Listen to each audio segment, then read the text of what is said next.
Welcome to another exciting and elucidating episode of the Omni Talk Ask an Expert series. I am your host, Ann Mezzenga. And I am Chris Walton. And we are the founders of Omni Talk, the fast-growing retail blog that is all about the companies, the technologies, and the people that are coming together to shape the future of retail. Or as we like to say, Chris, the series that focuses on tomorrow's companies today. Yes, we do. Okay, we have a super hot topic today. The hottest, actually. Yes, the hottest. So hot, it would be like a firework. It would if be, if I tease it. Yes, nicely done. Today, we're so excited that you all could be with us here on LinkedIn and listening. Our discussion is focused on live streaming. Everybody, as we know and have been reporting, from Walmart to Amazon is doing it, which means that many of you have likely been asked by your bosses or your boss's boss to put live streaming into your 2022 content strategy. So, Chris, in order to make sure that people can avoid the 3 mistakes that you might encounter when you're designing your live streaming strategy, we've brought someone very special onto the show, joining us for the first time ever on Omni Talk, one of the foremost experts in the world of live streaming and digital content creation, Firework's co-founder and CEO, Vincent Yang. What an intro, Vincent. We are excited to have you. Yeah, and you were today. enthusiastic about that. Wow. Well, I'm excited. Yeah. Firework's been on our radar for a while. I think even back when you guys launched right away with Albertsons, we had Jason Holland on the show, and we were really excited to get you on the show, the CEO and founder. Finally, yes, I'm very excited. Finally, I got invited. I waited for a year, so I'm really looking forward to be here. So for those that are listening, Vincent has quite the sense of humor, so we're excited about this one.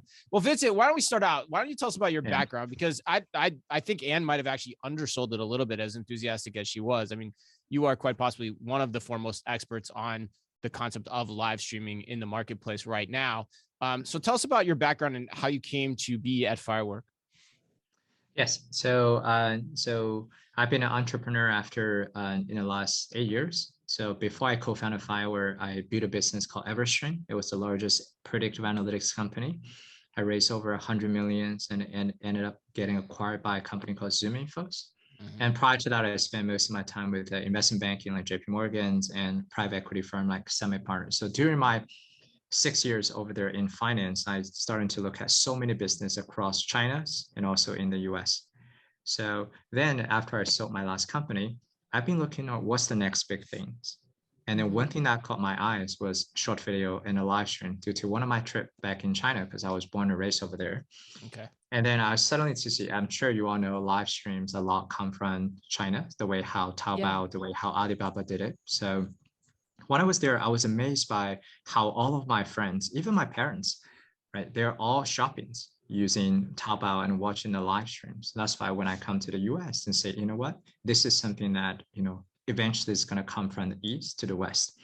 Can we figure out a way to do it here? That's kind of the original idea for Fireworks. Can we build something that can empower all the retailer, all the brands to be able to have the short video that's shoppable and also live streaming in the Western market? That's kind of the original ideas. Yeah, and I'm curious, like as you're assessing the market now in terms of the differences you're seeing between the U.S. and the Chinese market, what is it that makes us different in terms of the adoption curve that you're seeing so far over here? Yeah, so I see a very big difference. So in China, of course, they are already very big. Last year, the total market in China, the GMV, they did about $435 billion sales. Jesus. That's crazy. All come from live stream e-commerce. It's very, very big. In the US, the number was very, very small, right? But the good part is pretty much all the major retailers, all the D2C brands, everyone's trying to figure out how to really do the live stream. Amazon has been doing it for 3 years with their shoppable live stream platforms. And then Walmart has been testing nonstops, right? And now, you're seeing H&M's has been doing that. Nordstrom has been doing that. Forever 21 has been done. Everybody was trying to really crack the codes. But in my mind, is no one has really figured out how to bring that thing from the East to the West. And here's why. Because in China, all the $435 billion sales was happening inside of a mobile app. where people are very used to purchase product inside of a mobile apps. And also China is very centralized. So essentially 4 to 5 major apps dominate the whole countries. Right. A ubiquitous mobile app, right? Yeah. Exactly. We call the super apps, etc. Super apps, yeah. Whereas in a Western market, things are very different. Social media, in China, social media is everything, right? But in the Western market, social media is more for social. It wasn't really for shoppings. So 97% of transaction, the e-commerce and all the other, actually do not happen on social. It happened on website, right? That's one thing that's fundamentally different. So to give an example, like Shopify, before the stock market correction was $250 billion market cap, was actually 5 times bigger than Snapchat. But in China, there's no Shopify. There's nothing like that because there's no website, right? So that's fundamental. That's why everybody shop inside of the apps. But in the US, retailers, people shop on retailer, people shop on D2C. That's the first thing that's fundamentally different. So because 97% transaction happen on a website, so many retailer, they never focus on a site. They're trying to find what's the top of Alibaba version in the US, do live stream there. They're doing live stream on somewhere else place. Right. But the right way to do is do it on their own website. This is the place where shopping happens. So I think that's one of the biggest mistakes or misconception what people see. Oh my gosh. We're only like a couple of minutes in here and it's like, oh, it's already mistake number 1, Anne. Obviously. Yeah.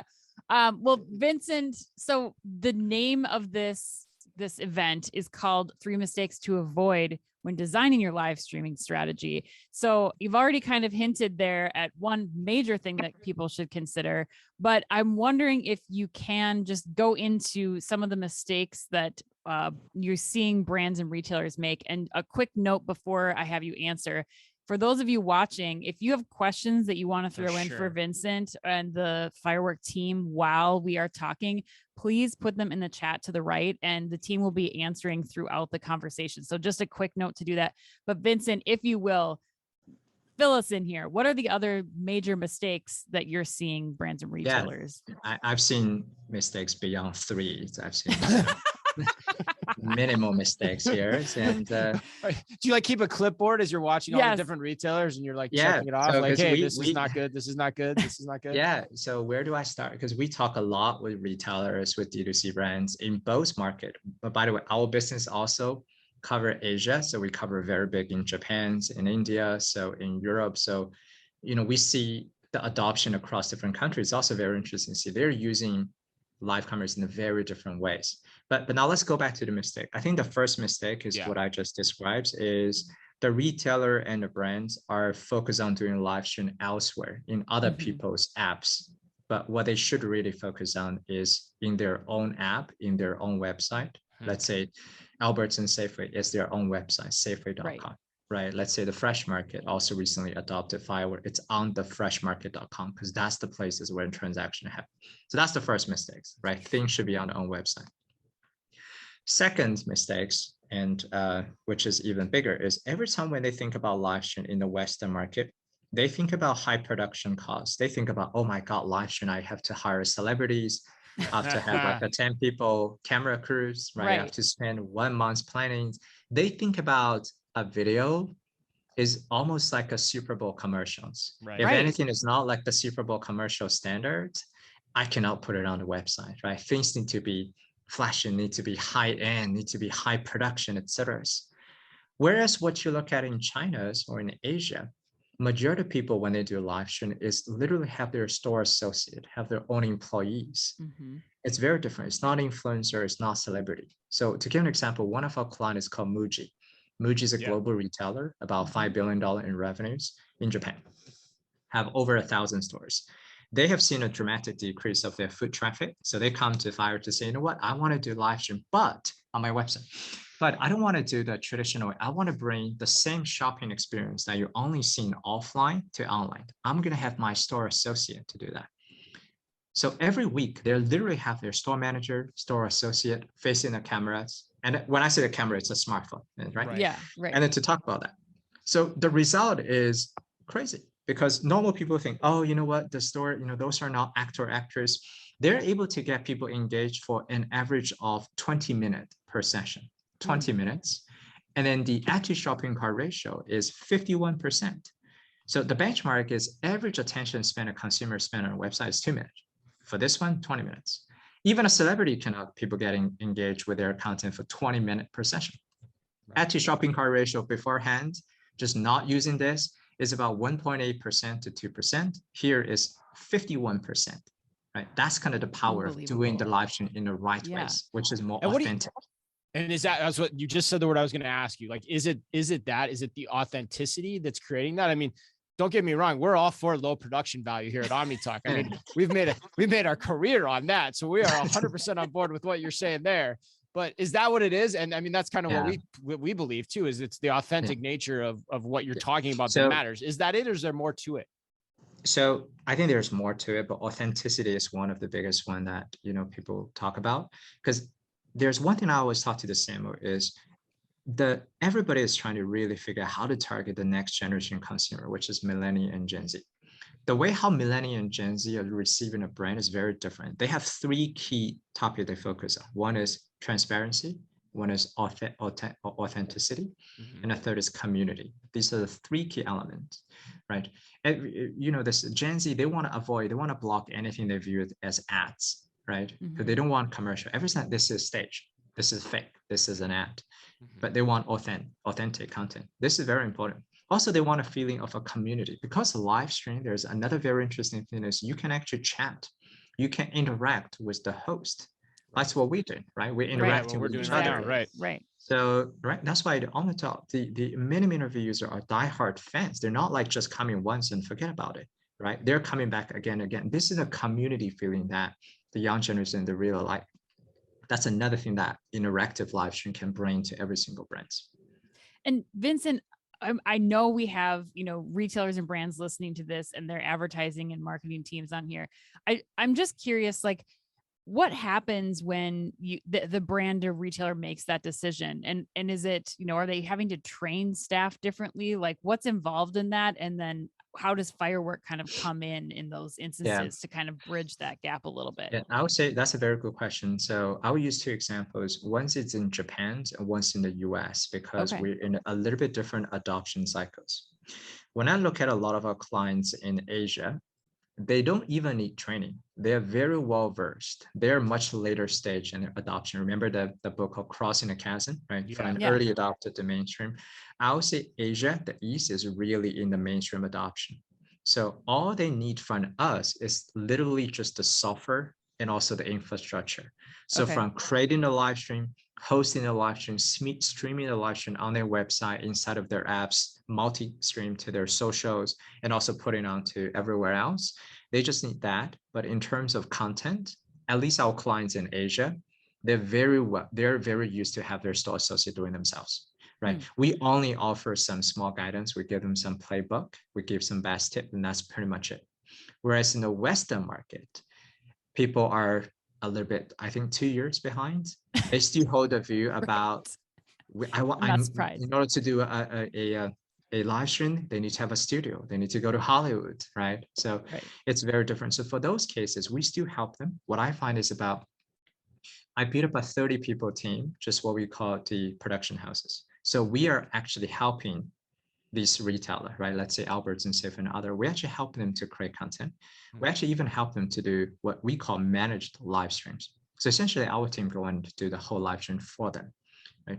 And because I believe in, eventually I want everybody to do it themselves, right? I think in the US, we are now doing a little bit hand-holding phase for the first 6 months to 12 months to show it to them. See, it's not too difficult. See, we can do it, right? And eventually I think US is going to get to a mass adoption phase in the next 2 years. Wow. In 2 years, that's fast. So that's 2 years. Yeah. So you kind of hold their hands, walk along that branch with them right now. Okay. So what's the third mistake then? What's the third thing you typically see? Oh, I thought we just talked about 5 mistakes just right there. So I can talk about 2. Okay. All right. Now let's go to the third one. So the third mistake is people really overestimated the power for social medias. So what I mean by that is, we know TikTok and Snap and Pinterest, they all do live stream shopping, right? Yeah. So one of the mistakes, a lot of people think, I'm already doing live stream shopping. I'm doing live stream on TikTok. I'm doing live stream on YouTube. YouTube has YouTube Live, etc. I'm spending all the time there, right? And I already talked about in the first mistakes, so don't just do it on other people's places. But this time people think, well, you know what? I'm doing there because they can drive traffic, right? There are hundreds of thousands of people watching my live stream for YouTube, for example, and I hope they can all come to my website. So the mistake on that is social actually doesn't really drive traffic to your website to transact. What we find, there's actually data points that less than 2.4, in general, is about 2%, less than 2% of your website traffic is driven by social. Less than 2%. Actually, your email subscriber drove about 4.7% traffic to your website. So retailers should develop more on their emails to get people to back. And Firework has a technology where you can embed the entire short video in the live stream feed in the email. So the fresh market, for example, as a grocery retailers, the majority of their engagement is from their emails. Every day they're sending millions of email to their communities. And now they're telling the community, say, look, now I have the short videos. Every week they're sending, using short video to do food recipes, right? Hey, here's today's food recipe in a form of short videos. That's kind of how they're doing that, right? They actually get people to watch. They get hundreds of thousands of people to watch all the short video every single day using email as a channels and to get back to the website to shop and etc. The point there really is that the actual commerce activity is not necessarily coming from the live stream. It's coming from the placement where the video ends up being across all the different platforms that are out there. Am I saying that the right way? Is that the point to drive home with the retailers that are listening? The commerce, the essentially what I'm saying is the short video and live stream need to be in the places where shopping actually happen, which is directly on a website, right? It cannot be just elsewhere, etc. Even when people embed that things onto the emails, they have to click it. But as soon as they click it, they actually have to watch the live stream exactly on a website. It's the same thing how people do influence marketing, right? Influence marketing is another areas where everybody's CMO is doing it wrong. Everybody just pay money. So look at what happened. You pay money to a brand ambassador influencer. They do a shout out for you on Snap, on social, and that shout out disappear in 24 hours, right? Right. So what do you get? What do you really accumulate? Do you get a bunch of real conversion? No, I've never seen a CMO that get real ROI from influencer marketing. What do you get? Do you get some users? No, the user doesn't belong to the brand. The user didn't belong to the influencer, right?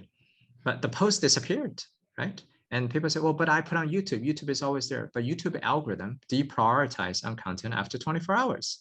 And that's pretty much it.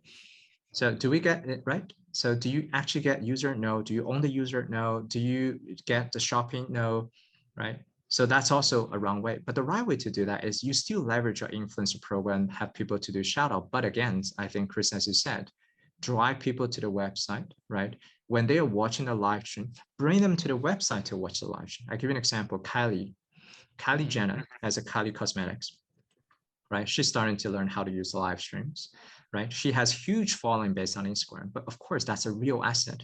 But she's not using IGTV. She was basically talking to her fan base. They said, look, tomorrow night, I'm going to show you all the new makeup, all the new product line I'm dropping. Swipe up and see more. As soon as they swipe up, they go to KylieCosmetics.com because she knows as soon as she can drive the user away from social to the website, and then you watch the short video or the live stream, conversions increased almost 10%. Session lengths increased 20 times, right? That's kind of the key ideas. Right. And she's got the power to do that too, as do many influencers in this conversation. Yeah, it's interesting. It goes back to what you said at the very beginning too, in terms of like where, the app dynamics here in terms of whether you're playing in an app or you're playing on your own website, the first point that you raised. So I got to imagine, Vincent, then your company probably gets a great window into how retailers are dealing with digital transformation overall. Like what are some of the, I mean, we talked about your 3 points already of mistakes people make with live stream, but what are some of the takeaways you'd have for the audience around how to handle digital transformation, this idea of omni-channel retailing, the human connection side of all that goes on in that video is now a key, component of, right? What are your thoughts there? Yes, I think, Chris, when you put it, digital transformation is a very important piece, but digital transformation is, and word has been around for 20 years, right? Right. Yeah. And the way I call it, there are 3 waves of digital transformation. The first wave of digital transformation, people say, I have a website. Great, you transform your business. You now have a website. That's the first wave of digital transformation. Second wave of digital transformation, say, I have a social account now. I have a Snapchat account. Great, congratulations. You finished the second wave of digital transformation, right? Now, this is the third wave of digital transformation. So what is the key trigger that powers the third? I think there are a few. So first, we need to understand what drives this new wave, the third wave of digital, and then we say, how do we address that? The first wave is video, right? That's the first wave, because now infrastructure is much better now, even in countries like India. Now everybody can have, the LTE to 4G. So streaming video is become doable now, like before, right? That's why the infrastructure cost for streaming video has become to a way that can drive the mass adoption. Second thing is Millennial and Gen Z, they just have a paradigm shift about how they consume content. They demand a very different experience. This is what I call the mobile-born, social-born. I call them the tap generation. Everything is like tap, attention span is short, everything is on mobile, right? Also, right? When Millennial and Gen Z is the core audience base, the way how they consume content is different. That also trigger a transformation, right? And the third way to trigger transformation is the Web 3.0s. The world is actually moving from centralized to decentralized. Right? Because in the past, the Web 2.0s, everything is centralized to 5 social medias. But now when they move to decentralized is, right, every single company is building up their own digital experience. Every single company, no matter how big, they're doing what? Direct to consumer. They want to own the consumer. They don't want to just, work purely on Facebook to semi-owning the consumer through intermediate. They don't want intermediate. They want to own consumer directly. I think it's these 3 key triggers that drive this wave of digital transformation. Okay, now we understand what's the key driver. What are the key elements of digital transformation? I think it get across many, many ways in Omni channel.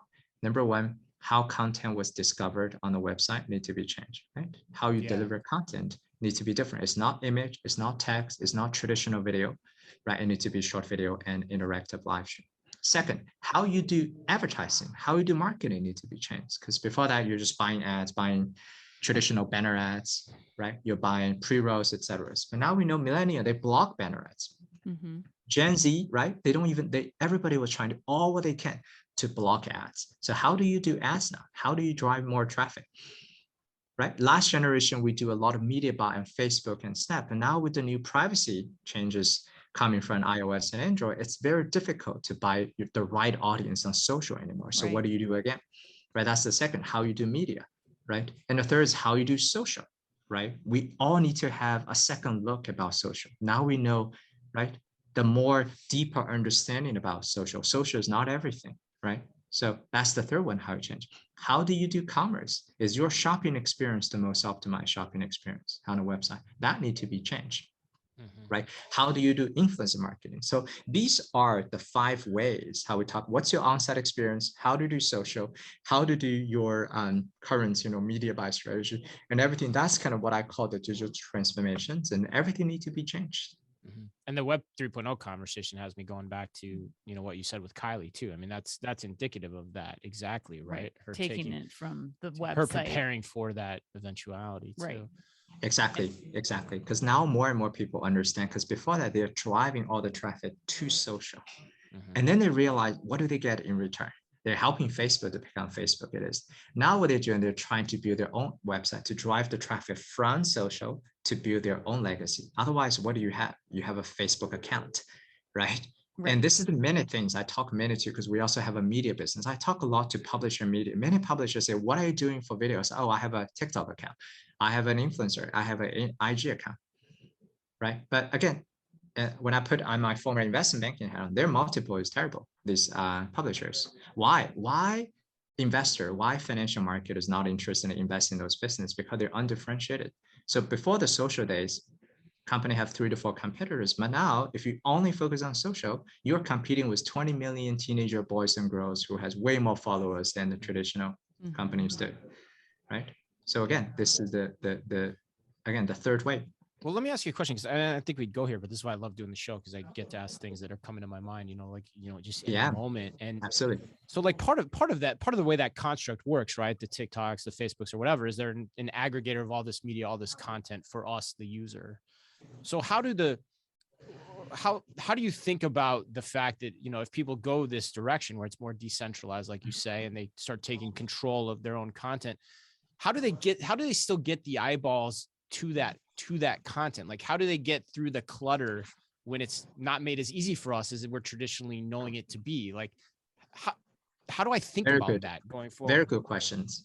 I think the key answer for that is community. So let me give you an examples. So Ralph Lauren as example, they spend a lot of time building a social following. They get 100,000 followers, but their website has tens of millions of people come to the website every single month. Right? Because everybody know the brand, everybody want to check out the website. What do they have new, etc. Their website traffic actually is about 100 times bigger than their social traffic. There are so many brands. Yesterday, I was talking to a really high-end luxury groups, which is the biggest competitor to LVMH. When I talk to their teams, one thing what I find astonishing, they told me 20 years ago, majority of their sales happen on retailer, on elsewhere. Now, as of today, 80% of their sales happen direct to consumer on their website. This company has over $10 billion in revenues, right? Everything happens on their website. They're not selling on Amazon. They're not selling on eBay. Everything they sold exclusively on their website. So how do people go there, right? Again, once you're starting to build a habit of, hey, you know, think about Warby Parker, right? Think about Dollar Shave Club. Think about a lot of those, right? Products can only be purchased on a website. And then if they're doing a very good job about building a communities, right? Think about Lululemon. Lululemon is doing a very good job about building a communities, right? To get people come back to the website. So that is actually the key thing. So many people, to repositioning and also to rethink their website. Their website is no longer just an information board. Hey, here's the address. The website almost become their own version for social media, where people can, such a transition to what it was before. I mean, I think that we saw people moving into social, like who cares about the website? And we just have to make sure that you have a presence. You can shop your Instagram page and all of these things, get up and running here, not about, you know, building that website. And now it's like, it's coming back around. Yeah, I got to think about that. Some heady stuff developing going on right that. there. Yeah. In terms of how that plays out. Well, I want to dig into your community aspect a little bit, Vincent, because I'm curious, like you gave the example of Lululemon. And is it then drawing people into stores again? Like how do they develop this connection? Where does it come from? Because I mean, you think you still have to have the traffic drivers to drive to the website, but you know, if only some of that's coming from social, there's got to be another place that's coming from. Where do you see, what other channels is that coming from? That's very good. So I think social drove is about 2% traffic. Email drove about close to 5% traffic. That's why when you visit so many D2C websites, they always wanted to capture email address so that they can, you know, get you hooked up, right? Email is the one. But 30% of the traffic is what I call direct traffic. People directly type in lululemon.coms, you know, the forever21.coms. If you really build a strong brand that can emotionally connect it with the audience, people will come back and to shop. And also particularly if they know your website is the only place they can buy your products. So I'll give you an example. Let's think about old school is about food, right? CPG food, which their whole goal is about, they want to have their products sold everywhere on retailer and on retailer, right? Yeah. But on new age, there are so many brands, they are now making, you know, now what they're doing is you cannot find their product elsewhere. The only way to buy is their website. Think about all the meal subscription plan. Could you buy the meal subscription plan at Walmart? No, it only has to happen on the website. Think about Stitch Fix and Birchbox and a lot of those. Only website you can buy, right? You can buy the product. So that's kind of more and more people are doing that. And also your email is another one. Direct traffic is a very good one. But of course, people do a lot of paid media. But what I see is about people are not adding more money into social. They're actually adding more money onto the open web. They're doing more Google search, paid Google search. They're also doing more paid display to drive traffic to their website, because from a cost perspective, right? Social is more commodity, is more monopoly, right? When things are monopoly, when 3 apps dominate the things, price is very high. Open web is about 100 times bigger than social. The price is fairly low and it's continually effective. So that's why if you look at a cost per click perspective, open web still deliver cost per click, which is a third to 4 cheaper. And also when cookies going away, user level targeting is so hard, contextual targeting comes back, which actually give birth to the new open web. Right. And content, right? I mean, that's the biggest, one of the biggest drivers is how do you take the content that already exists on your website and, you know, creating as many versions, doing as much with that content as you possibly can, which is what you and the team at Firework have been helping brands and retailers do, right? Yes. Yeah, we help a lot of them do content. So what we do is we build a very sophisticated, what we call creation platform, similar to Adobe Premiere, but Adobe Premiere was created to help creator who's already good to be better. What Fiverr is trying to do is helping retailer and D2C brand who is not good at creating content at all, right? Clearly, they're not the candidate that can create a TikTok video because you need to be able to do 5 backflips in a row to create a TikTok, right? So, but what we build is about empower them to use even image. We wanted to create, it's so easy that creating a short video is almost like creating 5 PowerPoint slides, right? So that easy. That's why if you, again, if you go to Safeway, if you go to the Fresh Market, just homepage, you will see all the video. It's all using the Firework tools. It's actually very easy to create. And also it's very fun to create. Right, which is a great segue too. And as former executives at Target, I always love having guests like you on too, because there's these buzzwords that pop all the time, you know, and you know, and everyone in retail should suddenly be getting on board with them and doing everything they can with them. But the question I want to ask you is, you know, from your experience in working with the companies that you have, like you've mentioned, what are some of the key ingredients you see to success in terms of who the influencers are in those organizations that are able to really drive this home? Like, where does this sit? Where should it sit? Because quite honestly, it gets pretty broad pretty quickly. But what are you seeing in terms of the people that are doing it well? Exactly. So we actually just talk internally to all of our teams and just sharing experience in-house. So I always call every single big company, there need to be a change agent. There need to be a one person who is the champions who want to push it forward, right?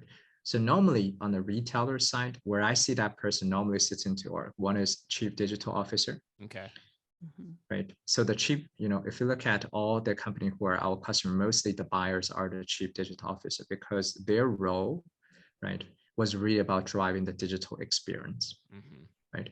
Another role is very important is the, in many companies, they're starting to have the head of digital transformations or chief transformation officers, right?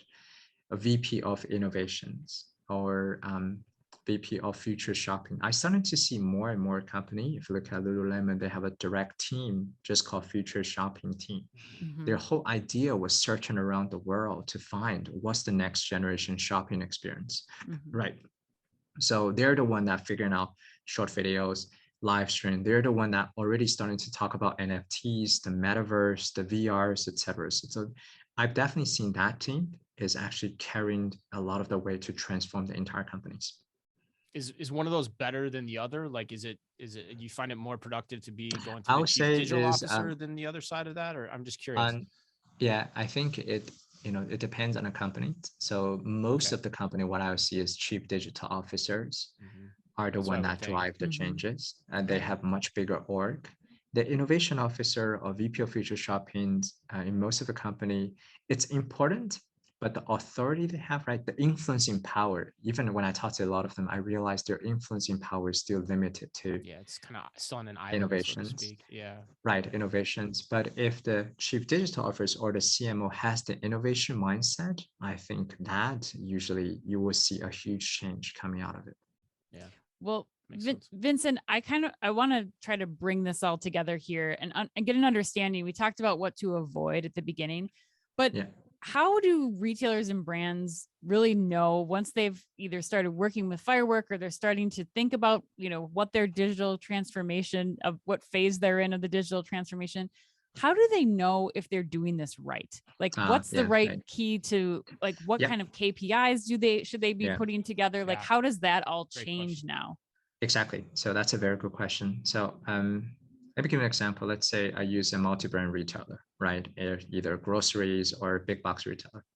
So this is how normally what I tell them the success is, and everything is measurable. So the KPI is I broke it down to 2 types of KPI. One is direct contribution. Second is indirect contribution. So if they really implement well, let's say, you know, using Firework to do all short video, to do all live stream on a website, Number one, their session lengths, right? The session lengths per visit, normally they should see a double or a triple. They can immediately see that within 7 to 30 days. That's the first one. Okay. The second one is conversion rate. This is not no-brainer.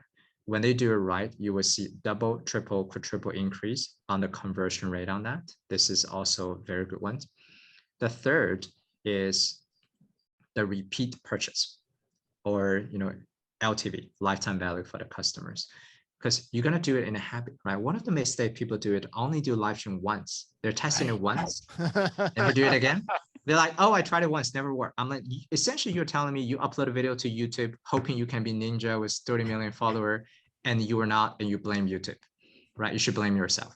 So, right? So you need a continuous effort. You need to do all the time, because consumer habit doesn't change and want to change, right? But once the consumer realize, oh, every Friday night, my favorite brand is dropping new product that I can watch.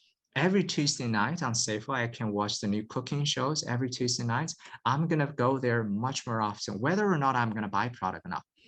Right. So it's those like are programming. The things. It's like TV programming of old. Exactly. Like you're going to have the addictive things into it, right? Yeah, right. That's a good analogy, though.